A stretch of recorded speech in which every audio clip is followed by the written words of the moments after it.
Hello guys, pag-usapan lang natin si Alden Richard. Di na kinaya ang powers ni Catherine Bernardo. Bakit kaya guys, no? Ito kasi guys ang pinag-uusapan ngayon at ito ang matunog ngayon. At lalong-lalo na kung bakit nga naman hindi kinaya ni Alden Richard ang powers ni Catherine Bernardo. Ano kaya guys ang kadahilanan kung bakit ganito ang nangyari kina Alden Richard at Catherine Bernardo at kung bakit sila pinagkakaguluhan ngayon at pinagpipestahan ngayon at pinag-uusapan. Ano kaya guys ang naging ugat at kadahilanan kung bakit sumuko si Alden Richard kay Catherine Bernardo? Ating alamin guys sa balita kung ano ang mga issue at intrigang binabato sa atin para maintindihan natin kung ano nga ba talaga ang mga kumakalat na issue sa social media na pinag-uusapan. Siyempre, atid natin guys kaalaman. Kaya nga naman guys, kung gusto niyo ng ganitong content, maaari kayong mag-subscribe at i-click mo na rin ang notification bell para palagi kayong updated. At sabi ng balita, hindi raw talaga naniligaw si Alden Richard kay Catherine Bernardo. Ito nga raw ang dahilan kung bakit tahimik na ang Katden ngayon at wala na tayong nababalitaan pang development tungkol sa kanilang relasyon. Sa vlog ni Ogie Diaz na Ogie Diaz Showbiz Update, kinumpirma ng host mismo hindi raw nagpatuloy ang panunuyo ni Alden kay Catherine.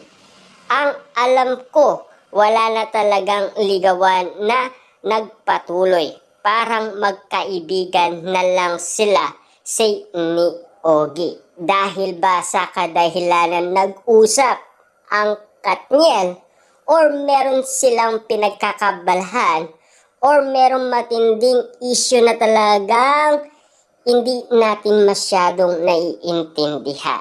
Pero ating pa rin guys alamin patungkol umano sa sinasabi ng balita kung bakit hindi kinaya ni Alden Richard ang powers ni Catherine Bernardo. Siyempre guys, ito yung pinagkakaguluhan at kung bakit nga naman nadismaya at nalungkot ang mga Delulu fans na mga Katden fans at kung bakit nga naman sila nagtatanong at kung bakit nga naman sila nagtataka.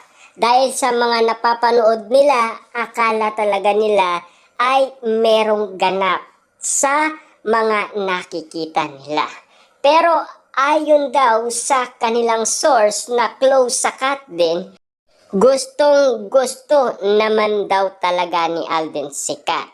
Pero hindi raw niya alam kung bakit nga hindi na nagpatuloy pa ang aktor sa panliligaw. Tinatanong ng co-host ni Ogie na si Mama Luke kung may kinalaman kaya ito sa pagdalaw ni Daniel Padilla sa dressing room ni Catherine Bernardo last December sa Christmas special ng ABS-CBN na ginanap sa Araneta Coliseum. It has nothing to do with that. Yung pagdalaw ni DJ, sagot ni Ogie, kasi ang alam ko din, sabi ng ka-close ni Catherine, parang kinausap lang daw ni Catherine si DJ, pero walang hope na magkakabalikan.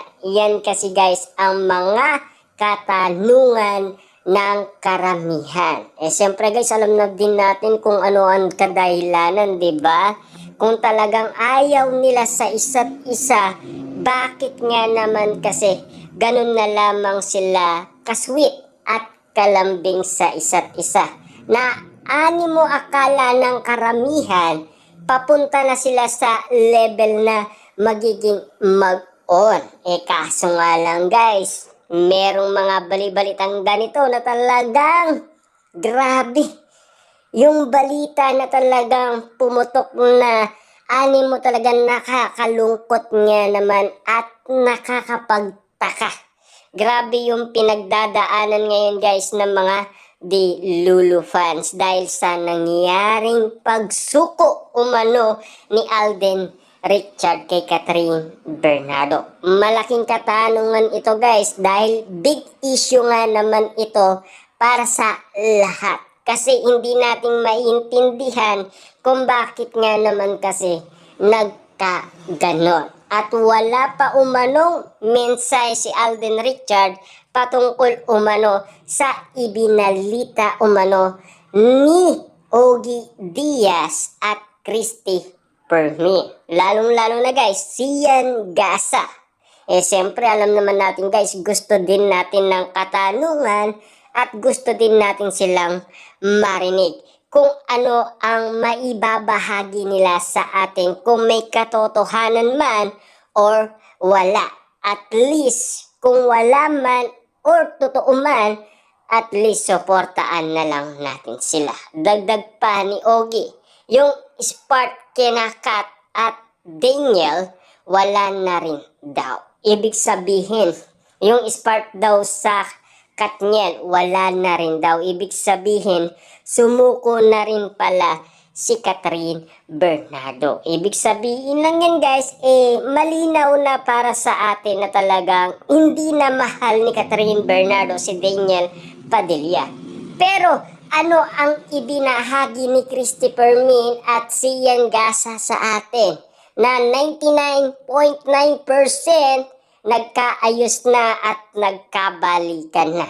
Ang gulo ng mga issue at intriga, kaya nalilito na ang mga tao kung ano-ano ang mga pinagsasabi nila.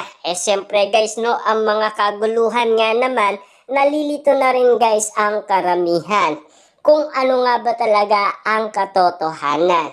Siyempre nagsalita din itong si Mami Min Bernardo na wag basta-basta daw maniniwala sa fake news. Pero biglang kinabid ni Mami Min Bernardo at ipinasa kay Tita Long na sinasabi ni Mami Min Bernardo kung meron kayong gustong itanong, kay Tita Long na lang itanong. Kaso nga lang guys, wala din siyang alam ano ang sasabihin niya sa atin. 'Di ba? Malaking issue yun guys, 'di ba?